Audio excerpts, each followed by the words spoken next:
I want you to hit me as hard as you can. Over the course of the 1980s, it became increasingly customary for the stars of action movies to deliver memorable quotes and one-liners. Go ahead. Make my day. Dead or alive, you are coming with me. Get away from her, you bitch! Yippee-ki-yay, motherfucker. And so on. But few movies embraced that unofficial requirement quite like the 1989 Sylvester Stallone-Kurt Russell team-up Tango and Cash, in which almost every bit of dialogue seems like an attempt at a witty retort or clever quip.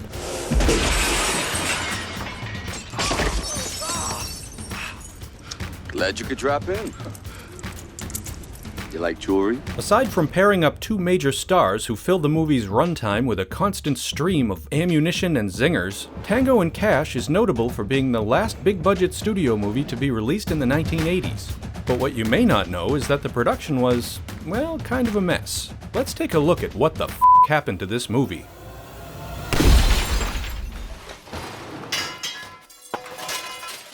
Tango and Cash, with all its macho banter, absurd violence, and gratuitous buttocks, didn't actually start out as a screenplay, but rather a simplistic premise concocted by a producer named John Peters. Now, Peters was a Hollywood heavy hitter at the time, but his name might also sound familiar to fans of filmmaker Kevin Smith. Over the years, Smith has often recounted stories of his early Hollywood adventures. In particular, his involvement with the attempted revival of DC's biggest comic book superhero with the movie Superman Lives, which John Peters was producing. According to Smith, during his initial script meetings for the project in the mid-1990s, Peters insisted he didn't want the character to fly or wear the traditional Superman costume. He demanded that the iconic hero fight a gigantic spider in the movie's climax, a wish that essentially came true in 1999's Wild Wild West, also produced by Peters. And when Smith had finished a draft of the script, he was required to read it aloud to Peters. To have a meeting with John, right? I said, talk about the script? She goes, to read the script. And I go, what do you mean read the script? And she's going, he likes to have the script read to him out loud. And I was like, get out of here, man. You want me to like tuck him in after I'm done?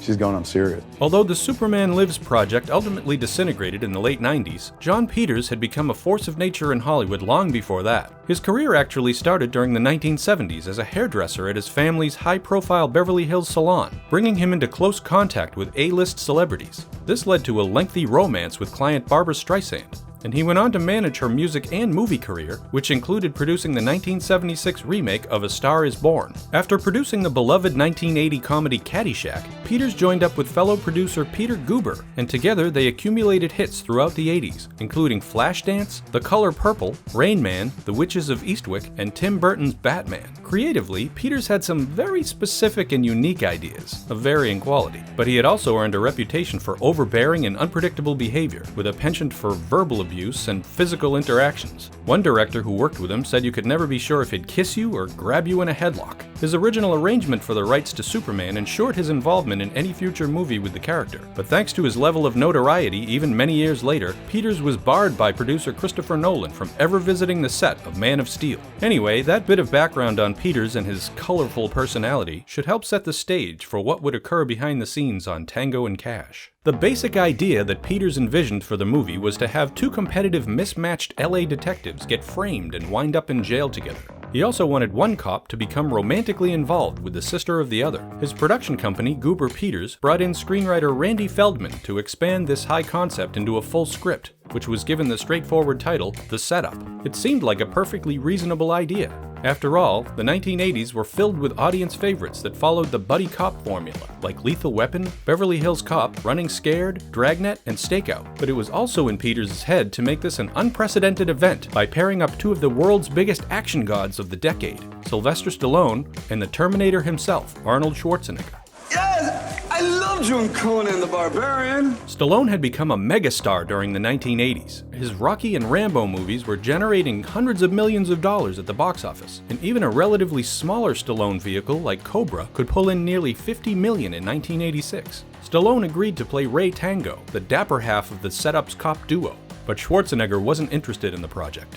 It would take another 2 decades before they shared the screen in the Expendables movies. Schwarzenegger's rejection left an Arnie-sized hole that needed to be filled, so the producers went to the substantially smaller Patrick Swayze. That may seem like an odd choice, since Swayze's action movie credentials were limited to Red Dawn and Uncommon Valor, along with the post-apocalyptic dud Steel Dawn, but his star status had received a significant boost from the smash success of Dirty Dancing in 1987. But Swayze's involvement didn't even last long enough for cameras to start rolling, and instead he took his mullet down to the double deuce to play the best cooler in the business in Roadhouse. With the start of production looming, the movie still needed a second leading man to butt heads with Stallone. After a brief scramble, they settled on Kurt Russell to play scruffy charmer Gabriel Cash, Tango's crime-busting rival from across town. At the time, Russell had been working in TV and movies for most of his life, but somehow still wasn't exactly a big action star or a box office draw. Up to that point, his highest-grossing movies were the Oscar-nominated drama Silkwood and the crime thriller Tequila Sunrise with Mel Gibson and Michelle Pfeiffer. It was the growth of home video in the 1980s that really raised his profile. He had connected with genre fans through countless VHS rentals of The Thing, Escape from New York, and Big Trouble in Little China. To direct the movie, Peters made an unexpected choice in Andrei Konchalovsky, a respected Russian filmmaker who had directed award-winning films such as Uncle Vanya and Siberiad. Konchalovsky's only major North American film was the 1985 thriller Runaway Train, starring Eric Roberts and Jon Voight. As they developed the script, Konchalovsky hit it off with Feldman, and the director saw the project as an opportunity to make a cunning criticism of the standard Hollywood action movie. Cinematographer Barry Sonnenfeld, who later went on to direct The Addams Family, Men in Black, and, yep, Wild Wild West, was hired as director of photography. Acting veteran Jack Palance came in to play the movie's chief villain, an eccentric drug lord and arms dealer named Yves Perret. The role of Tango's sister Catherine, who would also be Cash's love interest, went to Daphne Ashbrook. More on that in a minute. The cast was rounded out with an endless parade of familiar character actors. Perret's crime lieutenants would be played by James Hong and Mark Alaimo, joined by Blade Runner replicant Brian James as a ponytailed henchman with a dubious Cockney accent. Jeffrey Lewis and Eddie Bunker would play the respective police captains of Tango and Cash. And there was Michael J. Pollard as a quirky weapons developer, Michael Jeter as a sketchy audio expert, Clint Howard as Tango's fidgety cellmate, and the legendary jaw of Robert Z'Dar as a psychotic prisoner with a grudge. The Warner Brothers movie started filming in June of 1989 for a planned shoot of 11 weeks, followed by a December release date. Things went out of control almost immediately. Even as the cameras rolled, the script was constantly being rewritten due to the conflicting visions for the film from all parties. During his time on the production, Feldman wrote about a dozen drafts while trying to incorporate ideas from Konchalovsky, who wanted to go in a subversive direction, and Peters, who kept injecting ideas that were more excessively and cartoonishly over the top. Meanwhile, Sylvester Stallone was unquestionably the movie's biggest asset, and he seemed to be flexing his A-list muscle by intervening in every element of the production. The first casualty of his considerable influence was Barry Sonnenfeld, who was fired after the first few days, supposedly because the star didn't like how he was being lit. Sonnenfeld was replaced with cinematographer Donald Thorin, who had just shot Stallone in Lockup. In addition to rewriting pages of the script himself each morning, Stallone was also reportedly doing some ghost directing, pulling strings from the sidelines, similar to what he had done on First Blood Part 2 and Cobra, both officially credited to director George P. Cosmatos, whose name is also on Tombstone, which Kurt Russell called the shots on from behind the scenes. But that's another whole story. Producer Larry Franco, who had previously worked with Russell on his collaborations with director John Carpenter, had been enlisted to try and manage the daily operations, to keep the movie on track and on budget. But it was a never-ending series of obstacles that included a fluid script, a hectic schedule, a flustered crew, and the volatile tendencies and creative whims of Jon Peters, who would continuously hurl additional ideas into the mix, along with threats and profanity, forcing the production to constantly adjust and the cost to rise. As Franco told Empire magazine, "Tango and Cash was the most screwed-up show I ever worked on, and I worked on Apocalypse Now." One person who benefited from all the production chaos was Brian James. The actor was originally meant to have just 2 scenes in the movie, but the stars liked what he had done with the character so much that he was given more to do, with Stallone writing him into additional scenes.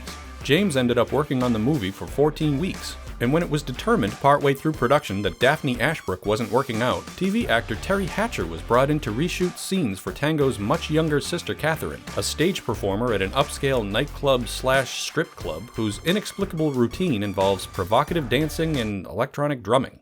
As the weeks went on, Konchalovsky's disagreements with Jon Peters over the producer's bullheaded impulse to veer into parody left them no longer on speaking terms. As an example, it was Peters who randomly came up with the notion of having Cash disguise himself in drag to evade police, which Peters thought was hilarious. Screenwriter Randy Feldman resisted the idea, but after the promise of violence from the unfiltered Peters, he agreed.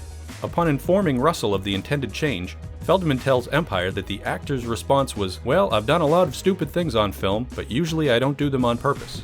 Putting characters in women's clothing seems to be a recurring theme with Peters, who also later insisted on Will Smith's jarring belly dance scene in Wild Wild West, sometime after co-star Kevin Kline had already appeared in a dress. Dissatisfied with the overall trajectory of Tango and Cash, Konchalovsky had deliberately slowed his pace, testing the patience of the producers. But this just led executive producer Peter McDonald to oversee the second unit to shoot whatever chunks of the script were able to go before cameras on a given day. A Hollywood veteran who had worked on everything from Superman to Hamburger Hill in a variety of roles, McDonald was accustomed to similar discord, taking over directing on Stallone's Rambo 3 the year prior, after the star fired the original director Russell Mulcahy. Rambo is a pussy. There was also the matter of the third act, which had been one of Konchalovsky's main points of contention.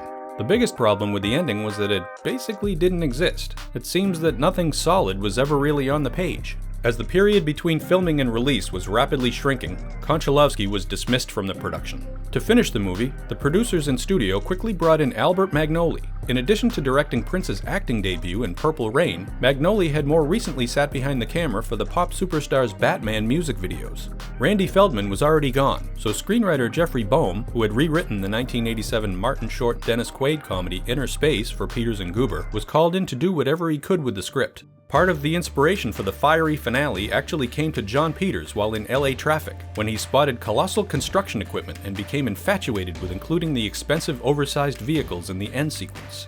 For several weeks, Magnoli frantically raced to complete the climactic attack on Perret's compound, with stunt coordinator Gary Himes trying to make sure nobody got killed in the process. The budget ballooned from $35 million to $55 million, and still the wild ideas kept flying. Palance's scenery-chewing crime boss went from the sort of guy who keeps a box of mice on his desk and watches his adversaries on a bank of TVs, to an increasingly ludicrous villain who employs monster trucks with mounted rocket launchers, has a secret hall of mirrors hidden behind a wall of his office, and rigs his base with a talking self-destruct bomb timed for precisely 11.5 minutes. Editor Stuart Baird and his team struggled to assemble something coherent with the finished footage, which turned out to be a major challenge. Once Magnoli was done with the ending sequence, he shot whatever else was necessary to fill in the movie's blanks, or at least as much as possible in the allotted time. The heroes themselves had not been immune to the movie's many misfortunes. While filming an early scene, Russell had sustained a leg injury that affected him through the entire shoot. I'm cranking away getting, I figured the first day of shooting, I'm ready to go now, and so I gotta run down the street after this bad guy.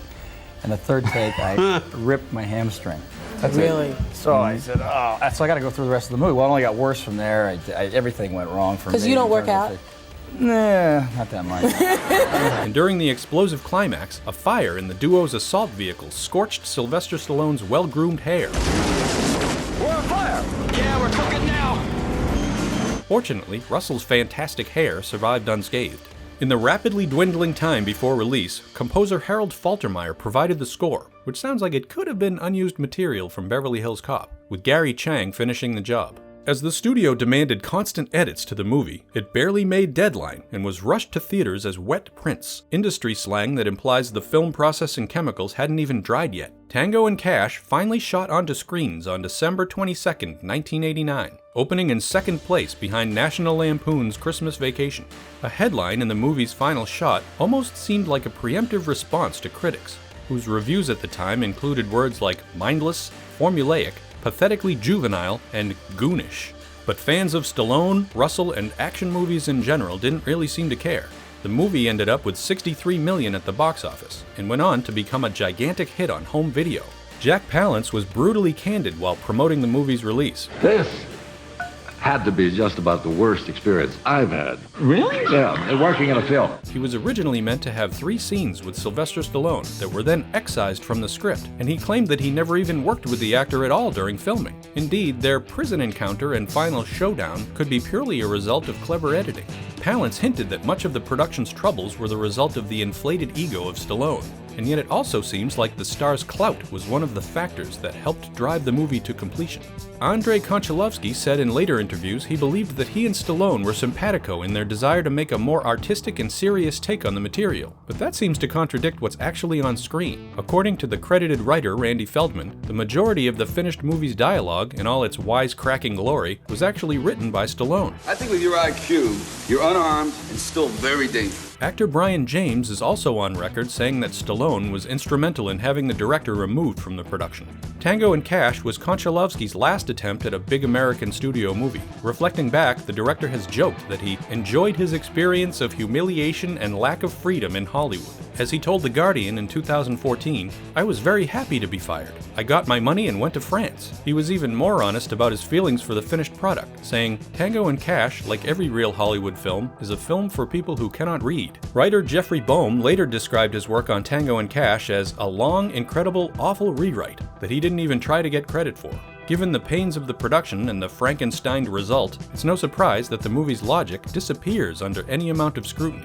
There's Cash, a wanted fugitive, casually strolling into the LAPD's experimental weapons lab to borrow some guns. Shortly after that, a few dozen cops show up at the nightclub where Tango's sister works, and yet nobody on the force, except his captain, thinks to check the house that Tango owns. A random henchman is literally introduced in the final minutes, so Tango has someone to fight during the climax. This bit is even stranger considering martial arts legend Benny the Jet Urquidez was already involved with the production and would have been perfect for just such a face-off, but his only appearance in the final movie is a brief glimpse during the prison sequence. And anyone who's watched the trailer knows that there are other scenes that didn't make it into the movie. I hate you karate guys. There's no telling how much was left on the cutting room floor, or if it would have helped. But none of the movie's negative reactions or well-publicized pandemonium behind the scenes had any impact on the career of producer John Peters. In fact, before 1989 ended, he and partner Peter Guber had been offered several $100 million to become the co-executives of Sony Pictures. In the years since its grueling journey through production, Tango Cash has become appreciated as a satisfyingly unapologetic example of 80s action excess, a bullet-stuffed sausage that was processed through the meat grinder mind of a powerful Hollywood producer named John Peters.